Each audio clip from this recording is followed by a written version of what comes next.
golly, I think we should have them outside if they're like this. It's awesome. I got to mention this. My wife just had surgery, so there was a cameraman out, and I was on the phone, and she had tracheostonosis. They opened her trachea up again, so she'll be out for a couple days. She's not on our injury report, but I'm putting her on there. But that's why I was calling. I was calling, talking to the doctors. Everything's all right with her. And I got to send a shout out for my tie. I mean, it's Breast Cancer Awareness Month, and Susan B. Goldman and on Veterans sent me a tie. I love it, and I just I sent some more. I love it. A little bit about the game just passed. I thought our defense came out and really set the tone. Beside the first drive, I thought they really played well. Special teams played good. I thought Nick Montana really managed the game really well. Sherman and LeCedric had awesome games. We still got the problem with the penalties. We got to get some of those. We got to get some of that stuff cleaned up again. But I thought Nick managed the game well. But the defense, the game Monroe had was I can't say enough about Darian Monroe. And then Royce LaFrance had probably his best game of safety, two sacks and a couple tackles for loss. I thought he played outstanding, and Brandon LeBeau, I thought, played his best game of his career. He had 7 tackles. So I thought we really played well. I thought UConn, they were big, they were physical. We kind of didn't know if we could manhandle them, and I thought the defense just took it to them most of the night. Any questions?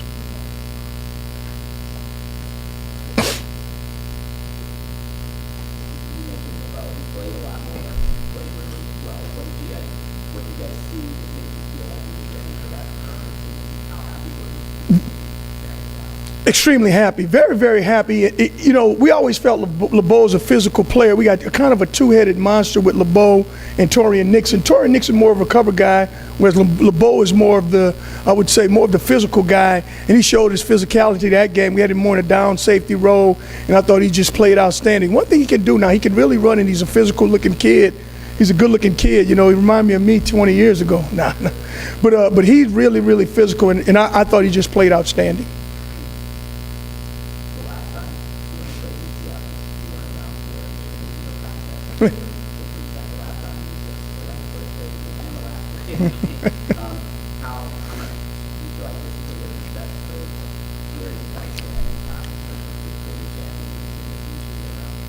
Yeah, this team is the team in the conference that's probably the most noted team. You go back to last year, they got a lot of guys coming back from that particular team. They went to the Fiesta Bowl, they beat Baylor. This is a very good football team. They remind me of how we were, at the University of Miami. They run around, great defensive front, linebackers who can run like safeties who hit and run like corners, and corners who can cover. So defensively, it's going to be a really big challenge for us. Again, we got to run the ball. Offensively, you look at the quarterback, he's outstanding. They got a great returners, similar to what we had in Miami with Hester and those guys. So they kind of blueprint to where, we like to aspire to be what we like to do. I think it's going to be a big test for us. We just like to go in there and play well. I just told the team the other day, it's not about how many points we score or how many points we give up. It's just playing well. And if we play well, I think we have a chance in every game.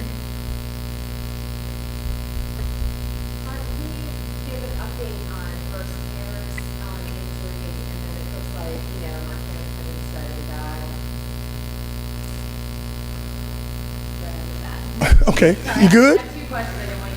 You get okay. Tanner threw the ball early in practice again, and he's going to throw more tomorrow. He's going to do more individual. He's going to get all the way up to routes on air. If he feels good at doing that, he'll do a little bit more, probably a little bit more 7-on-7. But Tanner's the guy if he could play. I thought, Tanner did a great job managing the game well. And I don't know who's the best guy for this one. This is going to be a little bit different. These guys are going to really come after you. So we got to get Tanner ready. We got to get Montana ready, and we got to get Devin Powell ready. And you're right. It looks like Tanner will be the guy from the performance last week. But we just got to be careful because this one here is going to be a little bit of a different breed of animal.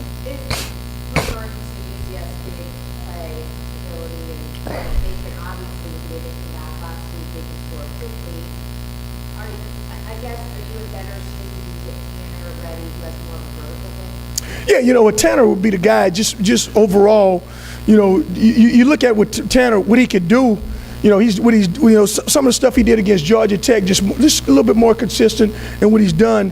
Without the turnovers, I think he's been playing very, very well. It's just this is a team that, you better get it off quick and you better do some stuff because these guys are going to really, really come at you. And I think Nick will be fine. Nick he'll figure out how to manage this thing and get it, in our favor. And then if Devin, we'll take a couple long shots and see if he can connect. So all three of those guys, we kind of got a plan for all of them.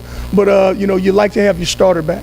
At practice, maybe you work more vertical. We did some stuff vertically, and you're getting a scouting report, but yeah, we did some stuff vertically.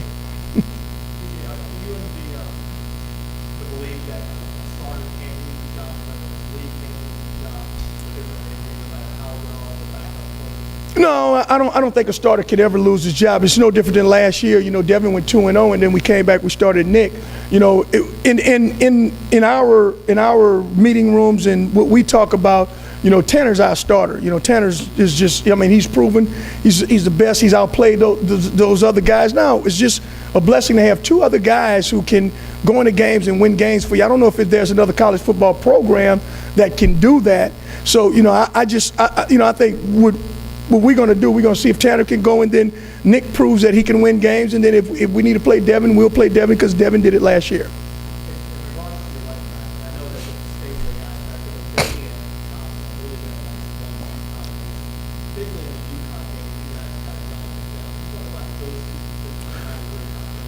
Well, Sherman is a speed guy, as you can see, and one thing he's beginning to do, he's running speed through the hole, and he can hit it, and he can go to distance. I think when he comes and enters the game, you got a lot of stuff to worry about. He could catch the ball in the backfield. He's shown that he's a good screen route runner. He's shown that he runs it in between the tackles, and he also busted outside. And he's a good vision with cutback ability. So you kind of just be very leery about what you do with Sherman's in the game. They got a kind of game plan, somewhat a little bit different. If you come after him, as Southeastern did, we threw the ball to him, he scored a touchdown. So, there's a lot of different things Sherman can do.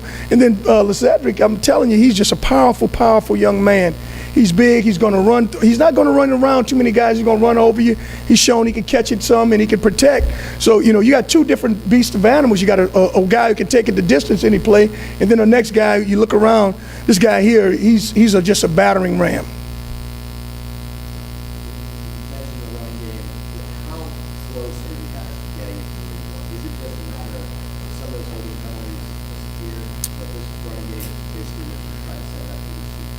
Yeah, if we could just stay. The thing that we got some young kids still playing, and if we could stay ahead of the change, we're not good enough. We're not this 10-star recruits that's what our offensive line is made up of, our running backs, our defense. We just got a lot of really good football players, and if we can begin to just make it even, don't give negative plays, whether it's penalties or take sacks or do any of those things, and keep the game close, I think our running game is where it needs to be, and then our passing game will come alive. I don't want to be a pass first and then run. It's too much risk, and more risk than reward. We want to run it, grind it out a little bit, and then hit a big play here, throw a screen, and then pass it, when we need to.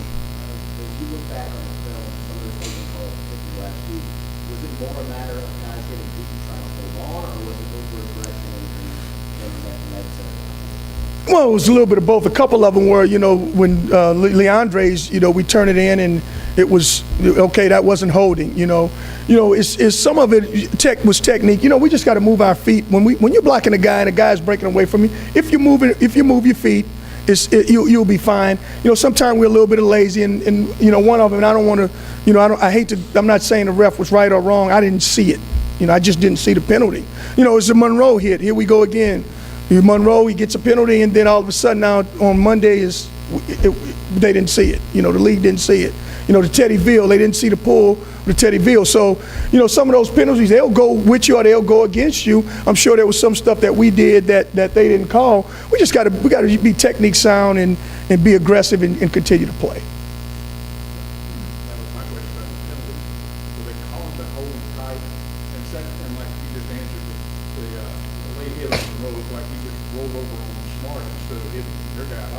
Yeah, and that's what it was, and that's what the report said. It wasn't. So, but they're going to miss those. I think it was a little bit of both. a couple of those penalties we didn't, look, they didn't exist, and then some of them we were just being lazy and not, using our technique. Are you worried about the game of this team, the way they play people is to try to physically handle you, and how much of a challenge will that be in the trenches? Yeah, I think it will be a challenge, especially if we, continue to have holding penalties and continue to do whatever. But, that's what football is all about. If I was them, I'd be feeling good that their team is very, very physical team. They're very, very aggressive. Like I said, they look similar to the way we looked at the University of Miami. And what our team got to do is we got to just play our game, continue to run it, pass it, get our short passing game going, hit the vertical routes when we need to hit them, and then just keep running it on them. And if we play great defense like we played the other night, we have a chance in this game. They're a school and a team that brings a lot of fans. Hard to play in that stadium. Just kind of thoughts on, they know how to win close games. They obviously did that big time last week. Just your thoughts on UCF, where they are now, and how difficult it can be. Well, it's a big challenge for us. You look at where they're located, where football is a great football place. It's one of the largest schools in the country. There's a lot of students in Orlando, Florida. It's just a wonderful place to go. So, they built a program. I thought Coach O'Leary is one of the guys who, he built Georgia Tech back to what it was, and then he left and went there, and he's built this thing. And, each year they've gotten better and better and better and better. I think he's a pretty good friend of mine. We talked about it when we were at the media day. They won like 10 games. Like all these kids won 9 or 10 games, so they're winners, and that's what they are, and that's what they do. Our thing is we got to concentrate on us, not make these, silly mistakes and play well. And like I told the team, if you play well, just play well, don't make mistakes, you got a chance of winning any game. The crowd will be there. You love playing in a place where there's a big-time crowd because, it's big-time college football.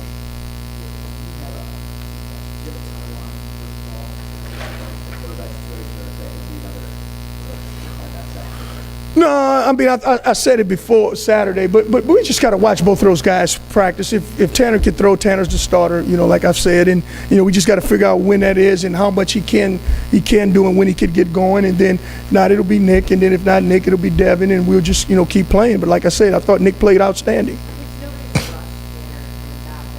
He's going to play when he's capable of playing and when he can throw it enough and throw it, be able to execute our offense.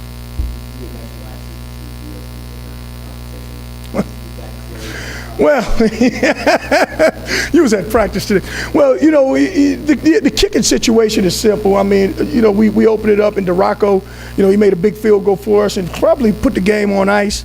As a freshman, that was a big time achievement for him. We all know his struggles. They're very, very chronicled.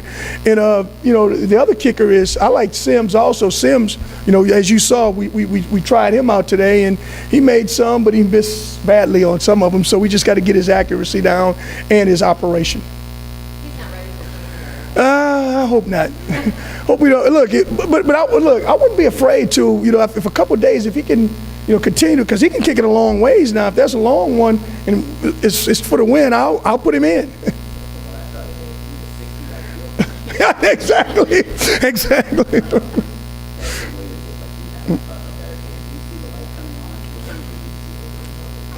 No, I thought he played really, really well. He was one of the guys that after the game I was very proud of.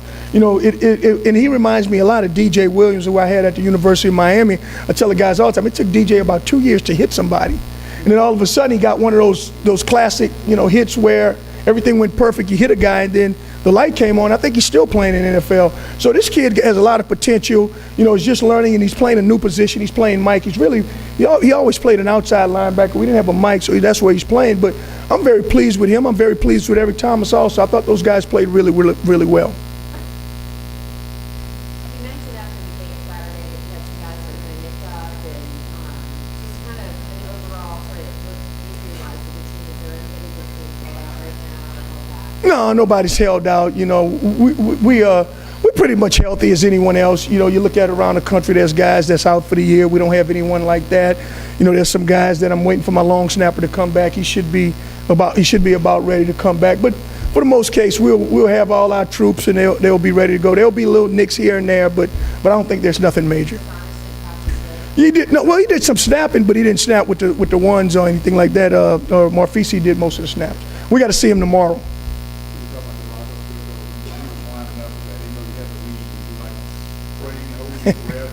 I'm always praying now. I'm always praying, but you know, I wanted some success for him. You know, he's been getting Texas and he's been getting this, that, and the other, and all of a sudden, you know, then he's a true freshman and the competition has opened up, and I was just glad for him to come back to bye week. I thought he was just gonna go to Florida and just stay home, but he came back, and you know, to make that and persevere through some of those things that he went through. You know, I'm proud of the kid.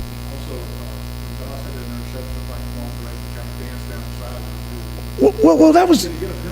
Well, you know what? He was really off the field, but that was the highest I ever seen Drake jump. You know, I didn't think the big guy could jump that high. But you know what? It was, I don't know if you saw the play live. It was the most fantastic interception because he kind of just threw his hand out and the ball's just stuck in his hand. You know, it was almost amazing. You know, but he was, you know, Lorenzo's a former receiver, but it was just one of those plays that, you know, it doesn't give justice until you really, really look at it or see it up close.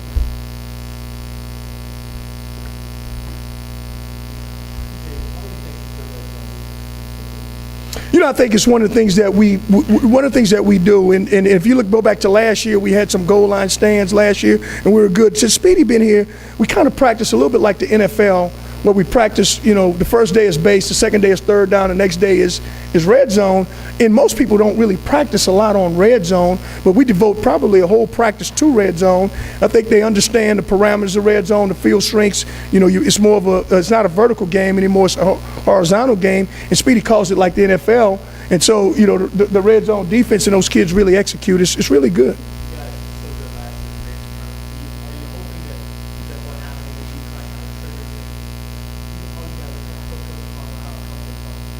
Yeah, that's what you hope for. You know, it looks like this year we practice it. If you watch us practice, we always trying to turn it over, trying to figure out ways to get a turnover. And now, you know, we starting to get some. I think it'll come because we got guys who can create turnovers. Those corners can pick you off anytime. The safeties do a great job. You see what Monroe did. I mean, he just played awesome. It was fantastic. And so, you know, I think we will get turnovers. One thing we doing better now than early in the year, we flying to the ball. Anything else? Thank you, guys.